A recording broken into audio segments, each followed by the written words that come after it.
하나님의 말씀은 마태복음 24장 13절 말씀입니다. 그러나 끝까지 견디는 자는 구원을 얻으리라. 아멘. 지금 계속 수요 기도회 때마다 종말론에 대해서 살펴보고 있습니다. 그래서 마태복음 24장 그리고 마가복음 13장 누가복음 21장과 요한계시록 그리고 그 외에 여러 서신서에 흩어져 있는 이 종말론과 관련된 말씀들을 우리가 살펴보고 있는데요. 감람산의 대예언서로서 예수님께서 이제 승천하신 후로부터 예수님 재림하실 때까지 어떤 일이 있을지에 대해서 기록한 말씀들입니다. 그런데 오늘 이제 마태복음 24장 13절 말씀에 끝까지 견디는 자는 구원을 얻는다는 말씀을 하십니다. 앞으로 이런 일들이 있을 것인데 끝까지 견디는 자가 구원을 얻을 것이라는 말씀을 합니다. 가장 중요한 건 예수님께서 재림하시기 전에 환난이 있느냐, 환난 중간에 예수님께서 재림하시느냐, 아니면 환난이 끝나고 예수님께서 재림하시는가에 대해서 우리가 살펴보았죠.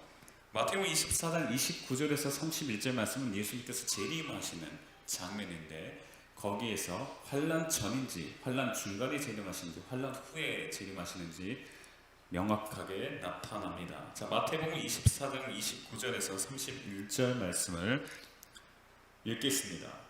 그날 환난 후에 즉시 해가 어두워지며 달이 빛을 내지 아니하며 별들이 하늘에서 떨어지며 하늘의 권능들이 흔들리리라. 그때 인자의 징조가 하늘에서 보이겠고 그때 땅의 모든 족속들이 통곡하며 그들이 인자가 구름을 타고 능력과 큰 영광으로 오는 것을 보리라. 저가 큰 나팔 소리와 함께 천사들을 보내리니 저희가 그 택하신 자들을 하늘 이 끝에서 저 끝까지 사방에서 모으리라. 아멘. 예수님은 언제 재림하시죠? 지금 재림하시는 장면인데 마태복음 24장 29절 처음에 딱 시작하는 말씀이 그날 환난 후에 라고 되어 있습니다. 이 말은 예수님께서 재림하시기 전에 환난이 있고 그 환난 후에 해가 달, 별이 하늘의 권능들이 흔들리고 그리고 나서 예수님께서 재림하시는 거죠. 그래서 예수님은 언제 재림하십니까? 환난 전입니까? 환난 후입니까? 환난 중간입니까? 환난 후에 재림하십니다. 그래서 다시 마태복음 24장 13절 말씀 끝까지 견디는 자가 구원을 얻는다는 말씀은 환난 후에 예수님께서 재림하시기 때문에 반드시 환난을 끝까지 견뎌야 된다는 말씀인 것이죠. 자, 마태복음 24장 13절 말씀을 읽겠습니다. 그러나 끝까지 견디는 자는 구원을 얻으리라. 아멘. 그래서 끝까지 견디는 자, 환난을 끝까지 견디는 자가 구원을 받습니다. 근데 이제 중요한 건 그러면 예수님께서 환난 후에 재림하시는데 그러면 도대체 언제 재림하시느냐가 가장 관건이겠죠. 예수님께서는 환난 후에 재림하시고요. 또 성경에 마지막 나팔에 재림한다고 말씀하십니다. 고린도전서 15장 50절에서 52절 말씀에 보면은 예수님께서 재림하시는 장면과 부활이 연관되어서 나타납니다. 형제들아, 내가 이것을 말하노니 혈과 육은 하나님 나라를 유업으로 받을 수 없고 또한 썩은 것은 썩지 아니한 것을 유업으로 받지 못하느니라. 보라, 내가 너에게 비밀을 말하노니 우리가 다 잠잘 것이 아니요 마지막 나팔에 순식간에 호련이 다 변화하리니 나팔 소리가 나면 죽은 자들이 썩지 아니할 것으로 다시 살고 우리도 변화하리라. 아멘. 마지막 나팔에 우리가 다 잠자는 것이 아니라 순식간에 다 호련이 변화됩니다. 살아있는 자는 변화되고요 죽은 자들은 부활합니다. 예수님 재림하실 때. 근데 여기서는 마지막 나팔이라고 되죠. 마지막 나팔에 되어 있습니다. 근데 이와 연관된 말씀이 데살로니가 전서 4장이거든요. 데살로니가 전서 4장 15절에서 17절 말씀을 보겠습니다. 우리가 주의 말씀으로 너희에게 이것을 말하노니 주 강림하실 때까지 우리 살아남아있는 자도 자는 자보다 결단코 앞서지 못하리라. 주께서 호령과 천사장의 소리와 하나님의 나팔로 친히 하늘로 쫓아 강림하시리니 그리스도 안에서 죽은 자들이 먼저 일어나고 그 후에 우리 살아남은 자도 저희와 함께 구름 속으로 끌어올려 공중에서 주를 영접하게 하시리니 그리하여 우리가 항상 주와 함께 있으리라. 아멘. 이 말씀에 보면은 호령과 천사장의 소리 그리고 하나님의 나팔로 친히 하늘로 쫓아 예수님께서 재림 강림하십니다. 그때 그리스도 안에서 죽은 자들이 먼저 부활하죠. 일어납니다. 부활합니다. 그리고 살아남아 있는 자들, 예수님 재림하실 그때 살아남아 있는 자들은 공중으로 끌어올려 변화됩니다. 여기서는 변화된다는 말이 없지만 아까 고린도전서 15장 50절에서 52절 말씀처럼 죽은 자들은 부활하고 산 자들은 변화됩니다. 부활체로 변화됩니다. 여기서 이제 16절 말씀에 보면은 하나님의 나팔로 친히 하늘로 쫓아 강림하신다고 말씀하시는데 여기가 이 시기가 언제일까요? 바로 마지막 나팔인 걸 알 수 있죠. 이것을 고린도전서 15장 50절과 52절 말씀과 연관하면요, 우리가 부활할 때 그때 마지막 나팔이고 그리고 그때 예수님께서 재림하십니다. 그래서 예수님은 언제 재림하시죠? 바로 마지막 나팔에 재림하십니다. 그리고 그때 죽은 자들은 부활하고 살아있는 자들은 변화됩니다. 그러면 이제 예수님께서 강림하시는 재림하시는 그 마지막 나팔이 뭐냐는 거죠. 그래서 이제 요한계시록에 대해서 우리가 살펴봤죠. 지난 시간에 요한계시록에서 나팔에 대해서 살펴봤습니다. 그래서 첫째 나팔부터 여섯째 나팔까지 봤는데요, 일곱 번째 나팔이 있죠. 그게 마지막 나팔입니다. 그 나팔이 불고 예수님께서 재림하십니다. 마지막 나팔에 여섯 번째 나팔까지 봤는데 일곱 번째 나팔에는 무엇이 어떤 일이 일어나는지 우리가 이제 말씀을 요한계시록을 통해서 살펴보도록 하겠습니다. 요한계시록 11장입니다. 15절입니다. 일곱째 천사가 나팔을 불매 하늘에 큰 음성들이 나서 가로되 세상 나라가 우리 주와 그 그리스도의 나라가 되어 그가 세세토록 왕노릇 하시리로다 하니. 아멘. 자, 일곱째 천사가 나팔을 불었습니다. 그러자 예수님께서 강림하셔서 완전한 하나님의 나라가 도래하게 된다라는 말씀을 하고 계신 겁니다. 지금 15절 말씀이요.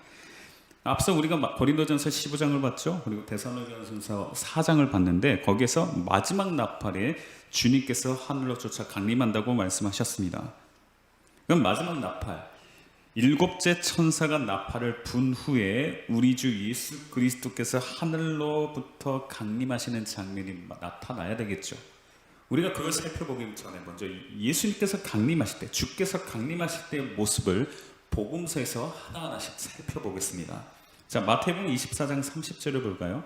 그때 인자의 징조가 하늘에서 보이겠고 그때 땅의 모든 족속들이 통곡하며 그들이 인자가 구름을 타고 능력과 큰 영광으로 오는 것을 보리라. 아멘. 뭐라고 말씀하고 계십니까? 구름을 타고 능력과 큰 영광으로 오실 것입니다. 26장으로 보겠습니다. 마태복음 26장 64절입니다. 예수께서 가라사대 네가 말하였느니라. 그러나 내가 너희에게 이르노니 이후에 인자가 권능의 우편에 앉은 것과 하늘 구름을 타고 오는 것을 너희가 보리라 하시니. 아멘.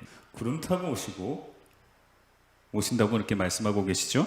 마가복음 13장 26절입니다. 그때 인자가 구름을 타고 큰 권능과 영광으로 오는 것을 사람들이 보리라. 아멘. 마가복음 14장 62절. 예수께서 이르시되 내가 금이라 인자가 권능자의 우편에 앉은 것과 하늘 구름을 타고 오는 것을 너희가 보리라 하시니. 아멘. 누가복음까지 보겠습니다. 누가복음 21장입니다. 27절. 그때 사람들이 인자가 구름을 타고 능력과 큰 영광으로 오는 것을 보리라. 아멘. 이 말씀들이 지금 계속 동일하게 말씀하고 계시죠. 예수님께서는 큰 능력과 영광으로 오시는데 구름을 타고 오십니다. 근데 이게 요한계시록에도 그대로 기록되어 있죠. 요한계시록 1장 7절을 보겠습니다.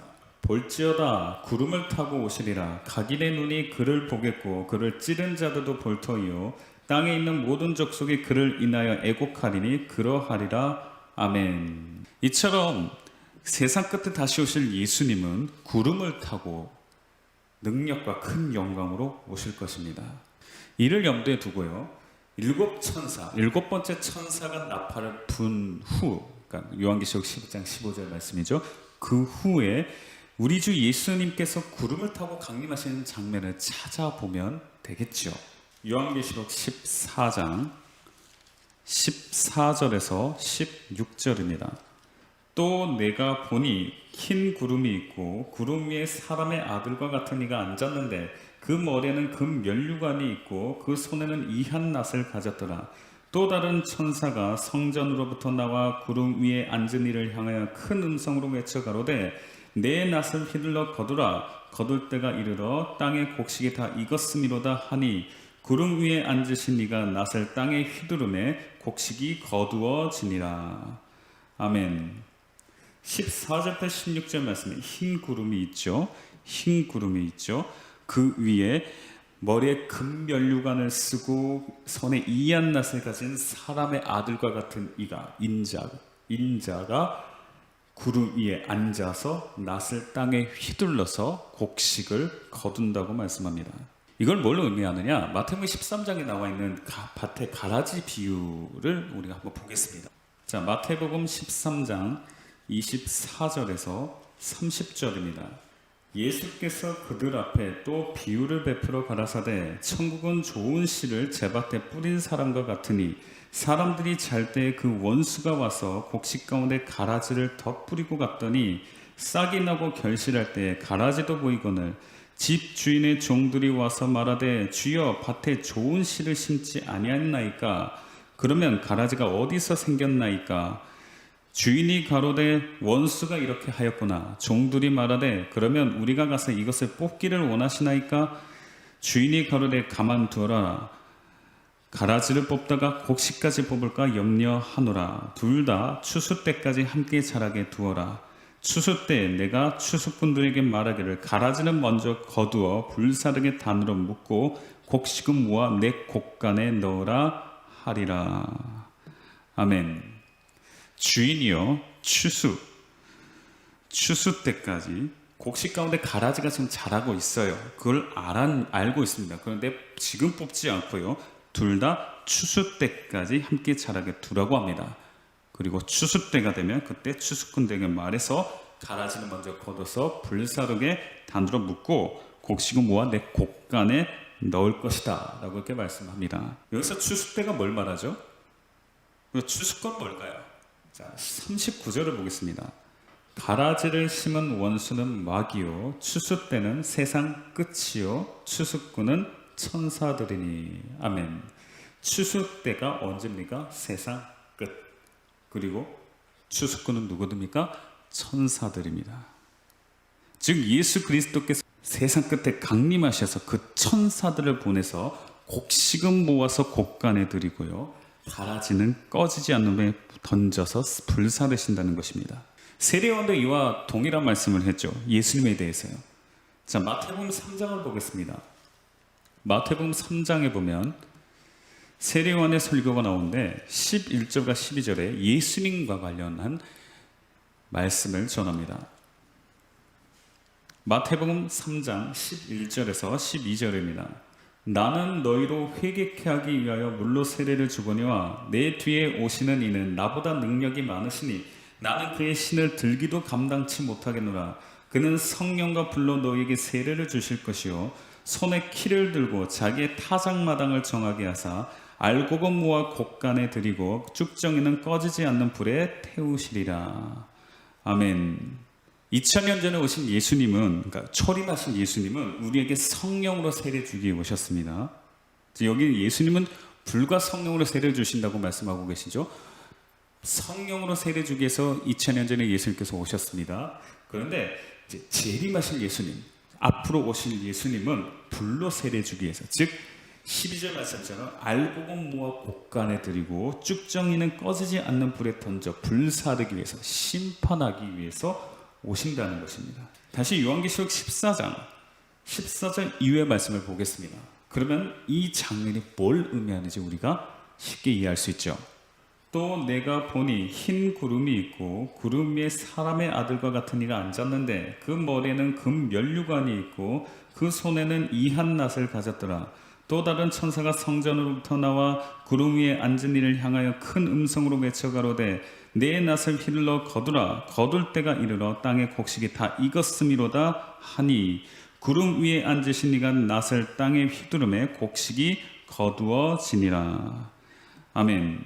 지금 이게 뭐죠? 예수님께서 구름 타고 강림하십니다. 그래서 곡식, 알곡을 거두어 드리고 있는 장면입니다. 그럼 17절부터 20절 말씀도 볼까요? 또 다른 천사가 하늘에 있는 성전에서 나오는데 또한 이 한낫을 가졌더라. 또 불을 다스리는 다른 천사가 제단으로부터 나와 이 한낫 가진 자를 향하여 큰 음성으로 불러 가로되 내 이 한낫을 휘둘러 땅의 포도송이를 거두라. 그 포도가 익었느니라 하더라. 천사가 낫을 땅에 휘둘러 땅의 포도를 거두어 하나님의 진노의 큰 포도주 틀에 던지매 성 밖에서 그 틀이 밟히니 틀에서 피가 나서 맑은 데까지 닿았고 1600 스타디온에 퍼졌더라. 아멘. 자, 이게 포도송에 비유했는데요. 포도송이 뭘 뜻하죠? 아까 마태복음 13장에서는 가라지, 마태복음 3장 세례요한의 예수님에 대한 증거에서도 마찬가지로 알곡모아 곡간으로 쭉정이는 꺼지지 않는 불에 태우시리라. 쭉정이를 말하고 계시는 거죠. 예수님께서는 천사들에게 명하여 가라지를 거두어 꺼지지 않는 진노불에 불사르라. 이렇게 마태복음 13장 30절에서 말씀하셨잖아요. 추수꾼들에게 이르기를 쭉정이는 꺼지지 않는 불에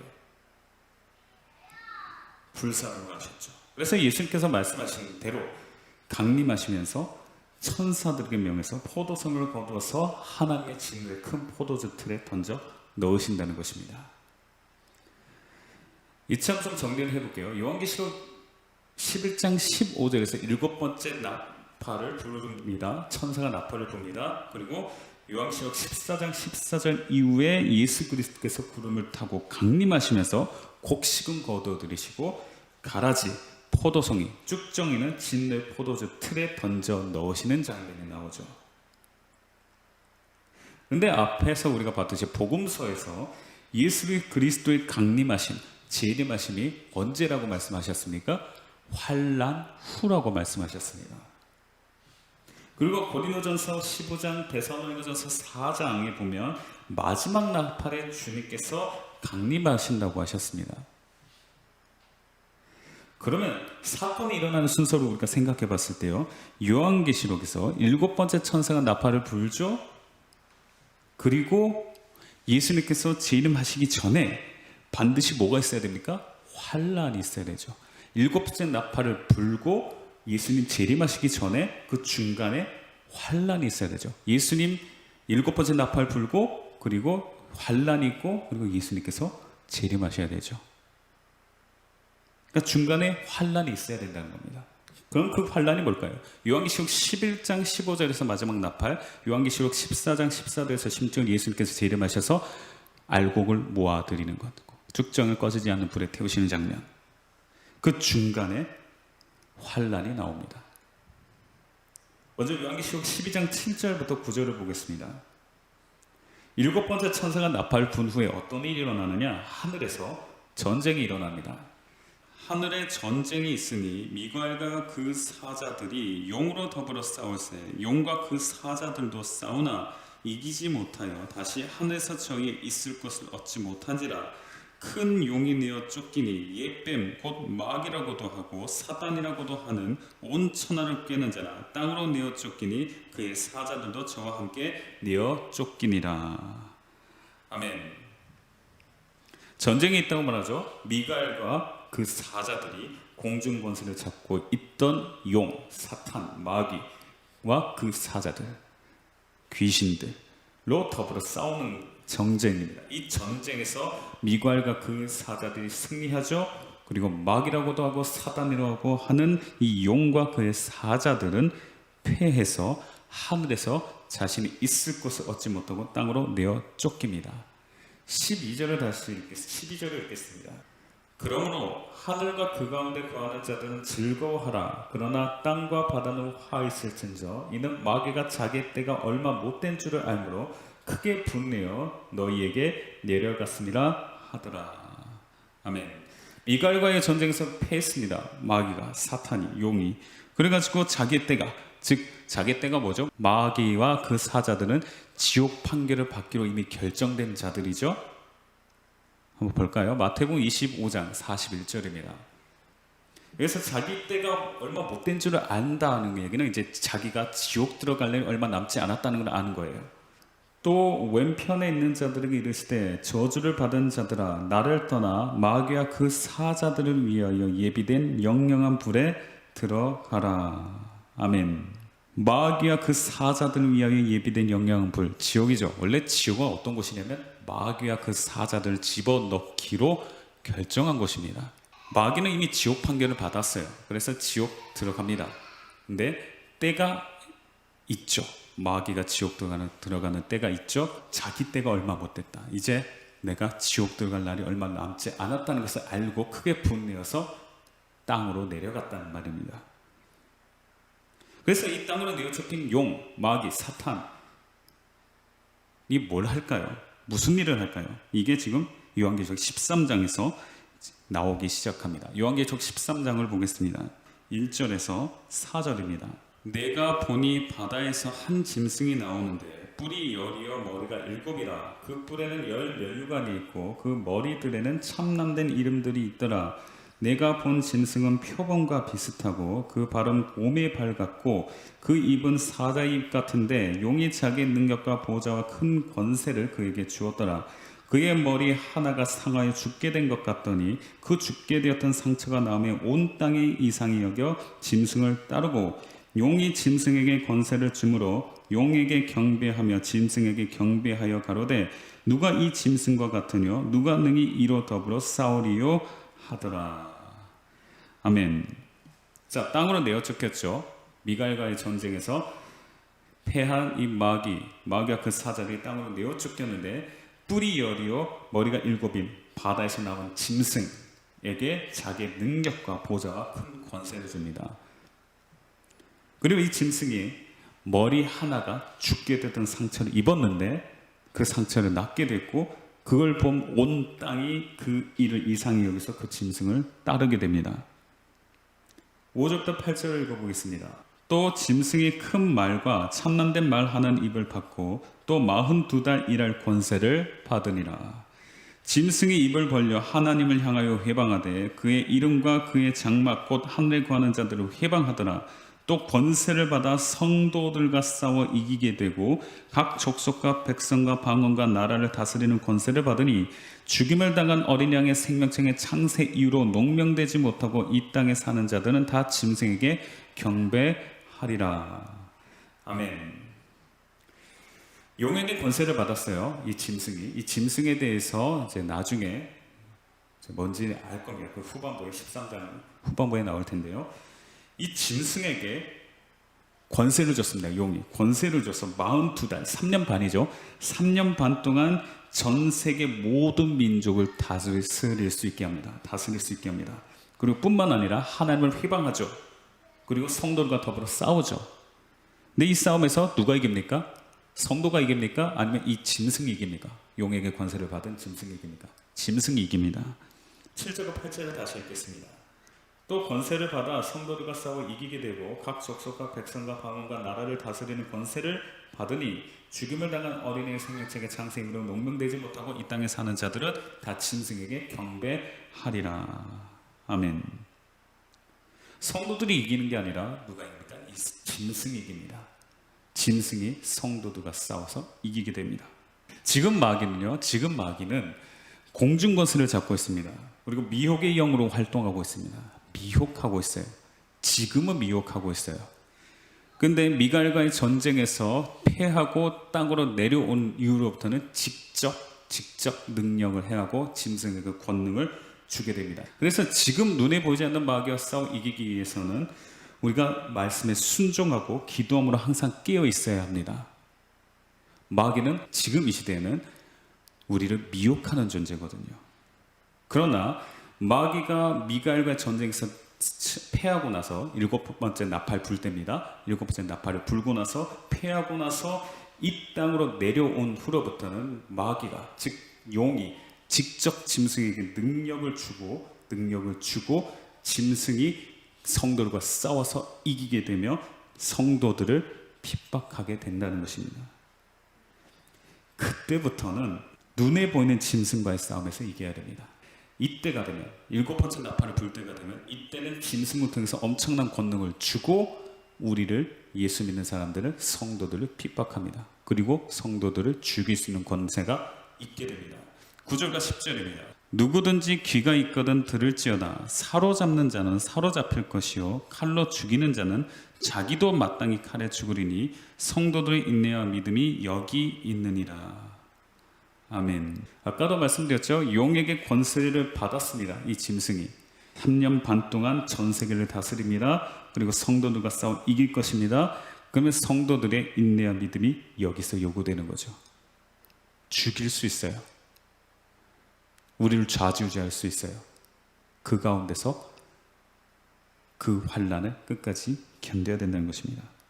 그러면서 이제 11절부터 쭉 말씀이 나오는데 며치든지 죽이고요. 그리고 매매를 못하게 합니다.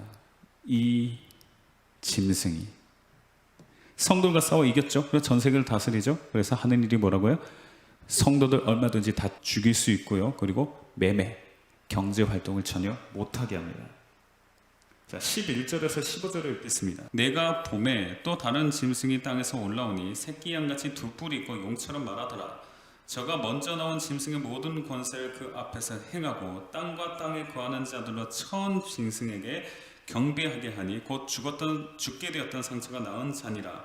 큰 이적을 행하되 심지어 사람들 앞에서 불이 하늘로부터 땅에 내려오게 하고 짐승 앞에서 받은 바 이적을 행함으로 땅에 거하는 자들을 미혹하며 땅에 거하는 자들에게 이르기를 칼에 상하였다가 살아난 짐승을 위하여 우상을 만들라 하더라. 저가 권세를 받아 그 짐승의 우상에게 생기를 주어 그 짐승의 우상으로 말하게 하고 또 짐승의 우상에게 경배하지 아니하는 자는 며칠이든지 다 죽이게 하더라. 아멘. 바다에서 나온 짐승이 용에게 권세를 받습니다. 그리고 전 세계를 다스리죠. 그리고 성도와 싸워 이기고 있을 때 또 다른 짐승이 땅에서 올라옵니다. 이 짐승은 칼에 상하였다가 살아난 짐승에 위해서 우상을 만들게 합니다. 그리고 그 우상에 경배하지 않는 자들은 며칠은 다 죽게 하죠. 죽일 수 있다는 얘기입니다. 근데 이뿐만 아닙니다. 16절과 17절을 읽어볼까요? 저가 모든 자, 곧 작은 자나 큰 자나 부자나 빈궁한 자나 자유한 자나 종들로 그 오른손이나 이마에 표를 받게 하고 누구든지 이 표를 가진 자 외에는 매매를 못하게 하니 이 표는 곧 짐승의 이름이나 그 이름의 수라. 아멘.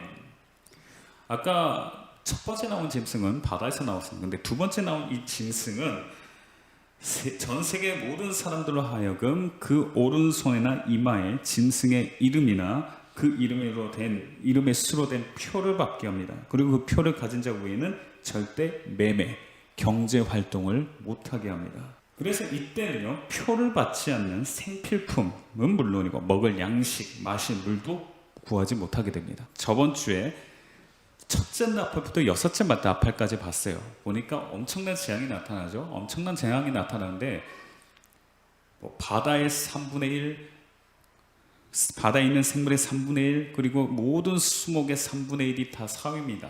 다 불탑니다. 그러면 먹을 양식이 풍족할까요? 부족할까요? 부족하죠. 근데 그것을 누가? 이 짐승이 다 컨트롤하고 이것을 다 제어한단 말입니다. 그래서 표를 가진 자 외에는 매매를 못하게 합니다. 짐승에게 경배하지 않는 자들은 표를 못 받죠. 표를 못 받는 자들은 다 경제활동, 먹고 사는 문제에도 심각한 영향이 있게 한다는 얘기입니다. 한마디로 이 짐승의 우상에게 경배하지도 표를 받지도 않고 끝까지 주의 이름을 시인하기 위해서는 굶어 죽는 각오, 그리고 칼에 맞아 죽을 각오도 해야 된다는 것입니다. 이것이 바로 마지막 나팔이 불어지고 난 후 있을 그날 환난의 때이고 예수님은 이 환난 후에 구름 타고 오십니다. 그러나 이 같은 환난을 끝까지 견디지 않은 구원을 얻는다고 말씀하신 것입니다. 다시 마태복음 24장 13절을 볼까요? 그러나 끝까지 견디는 자는 구원을 얻으리라. 무엇에서요? 환난. 특별히 이 환난은 짐승 환난입니다. 9절을 읽어보겠습니다. 그때 사람들이 너희를 환난에 넘겨주겠으며 너희를 죽이리니 너희가 내 이름을 위하여 모든 민족에게 미움을 받으리라. 아멘. 마지막 나팔이 불고 나서 환란이 있을 것이고 이 짐승 환란을 끝까지 견디는 자가 구원을 얻습니다. 데살로니가 후서에 보면 데살로니가 후서 2장에 보면 예수 그리스도의 강림하심에 대한 비밀을 말씀하고 있거든요. 거기에 보면 이런 말씀이 있습니다. 데살로니가 후서 2장 1절과 2절입니다. 형제들아 우리가 너에게 구하는 것은 우리 주 예수 그리스도의 강림하심과 우리가 그 앞에 모임에 관하여 혹 영으로나 혹 말로나 혹 우리에게서 받았다는 편지로나 주의 날이 이르렀다고 쉬 동심하거나 두려워하거나 하지 아니할 그것이라. 아멘. 우리 주 예수 그리스도의 강림, 예수님의 재림에 대해서 어떤 사람들이 영으로, 내가 영으로 받았다, 내가 누구에게 들었다, 또는 누가 우리에게 편지를 보내줬다. 지금 서신서잖아요. 그럼 어떤 편지? 사도로부터 편지를 받았다. 주의 날이 이르렀다고 2달, 3달 후에 있을 것이다. 1년 후밖에 안 남았다. 이렇게 말을 하는데 절대 요동하거나 절대 흔들리거나 절대 두려워하지 말라는 말씀을 하고 있는 거죠. 그런 말들은 다 거짓말이니까 속지 말라는 겁니다. 그 이유가 뭐죠? 3절 읽겠습니다. 누가 아무렇게 하여도 너희가 미혹하지 말라. 먼저 배도하는 일이 있고 저 불법의 사람 곧 멸망의 아들이 나타나기 전에는 이르지 아니하리니. 아멘. 이 말씀에 보면 예수님께서 재림하시기 전에 누가 있다고요? 바로 불법의 사람과 멸망의 아들이 반드시 나타난다는 겁니다. 적 그리스도라고 이야기하죠. 그러니까 예수님 재림하시기 전에 반드시 적 그리스도, 불법의 사람 멸망의 아들이 반드시 나타난다는 거예요. 적 그리스도가 나타나기 전에는 절대 주님의 강림하심이 이르지 않는다고 지금 말씀합니다. 순서가 이렇다는 거죠. 3절을 보십시오. 3절에 보면 불법의 사람이 먼저 일어납니다. 그리고 배도합니다. 그리고 그 후에 예수님께서 강림하신다는 거예요. 그러니까 주님의 날이 이르렀다 이런 말에 조금이라도 흔들리지 말고 두려워하지 말라는 것입니다. 아까 우리가 봤잖아요. 요한계시록 13장에서 말씀하신 것처럼 불법의 사람 멸망의 아들이 누구죠? 바로 요한계시록 13장에 나오는 그 용에게 권세를 받은 짐승이에요. 이 짐승이 성도들과 싸워서 이기게 되죠. 그래서 예수 믿는 사람들이 칼날에 죽임당하고 모든 이방에 사로잡혀가고 하나님의 교회는 이방의 때가 차기까지 이방인들에게 짓밟히죠. 그런 환란이 일어나기 전까지는 결코 주님께서 재림을 안 하신다는 뜻이에요. 다시 5절부터 8절을 읽어볼까요? 데살로니가후서 2장 5절에서 8절입니다. 내가 너희와 함께 있을 때 이 일을 너에게 말한 것을 기억하지 못하느냐? 저로 하여금 저의 때가 나타나게 하려 하여 막는 것을 지금도 너희가 안 하니 불법의 비밀이 이미 활동하였으나 지금 막는 자가 있어 그 중에서 옮길 때까지 하리라. 그때 불법한 자가 나타나리니 주 예수께서 그 입의 기운으로 저를 죽이시고 강림하여 나타나심으로 폐하시리라. 아멘. 실제로 보면 불법한 자, 적그리스도입니다. 그가 이미 활동했으나 저로 하여금 저의 때가 나타나게 하려 하여 지금은 막고 있다고 6절에서 말합니다. 그러나 자기 때가 되면요. 아직 지금 첫째 나팔에서 여섯째 나팔까지 불지도 않았어요. 그 7번째 나팔을 어떻게 붑니까 지금? 아직 적그리스도 나타나지 않았어요. 근데 자기 때가 되면 첫째 나팔부터 여섯째 나팔까지 다 불고 7째 나팔이 불어서 자기 때가 되면 그때 불법한 자, 즉 멸망의 아들 적그리스도가 나타나서 교회와 성도들을 핍박할 것입니다. 그리고 그때 예수님께서 그 입의 기운으로 저를 죽이시고 적그리스도를 죽이시고 강림하여 나타나셔서 저를 피하실 것이라고 말씀합니다. 그리고 끝까지 견디는 자, 이 적그리스도의 핍박 환난을 끝까지 견디는 자가 구원을 얻습니다. 정리하겠습니다. 예수 그리스도의 강림하심에 대한 말씀을 우리가 계속 살펴봤죠. 마태복음 24장, 마가복음 13장, 누가복음 21장. 거기서는 언제 예수님께서 재림하시죠? 그날 환난 후에 재림하십니다. 고린도전서 15장이나 데살로니가전서 4장에서는 언제 재림하십니까?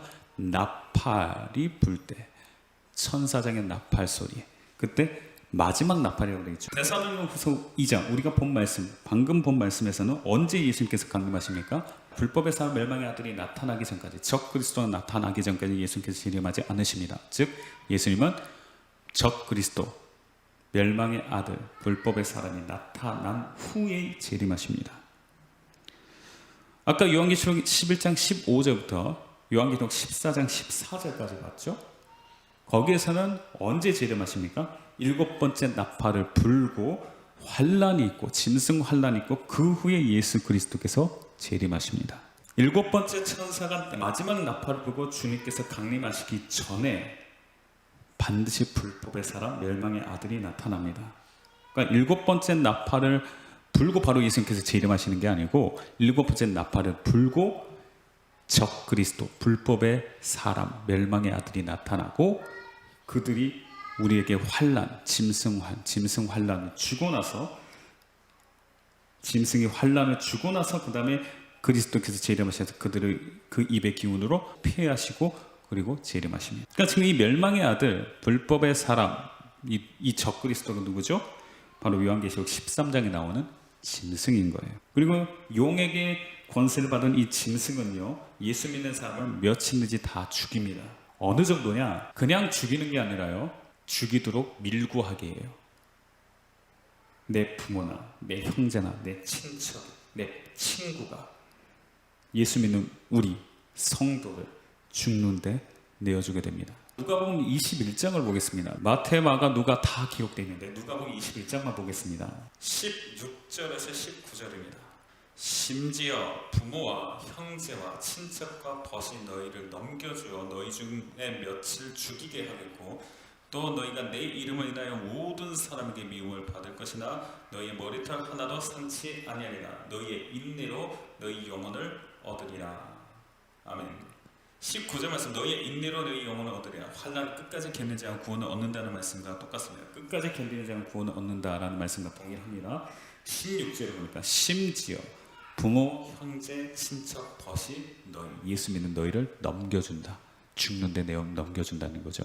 그런 환란인 겁니다. 짐승 환란이. 그렇게 예수 믿는 사람은 며칠이든지 다 칼날에 죽임을 당합니다.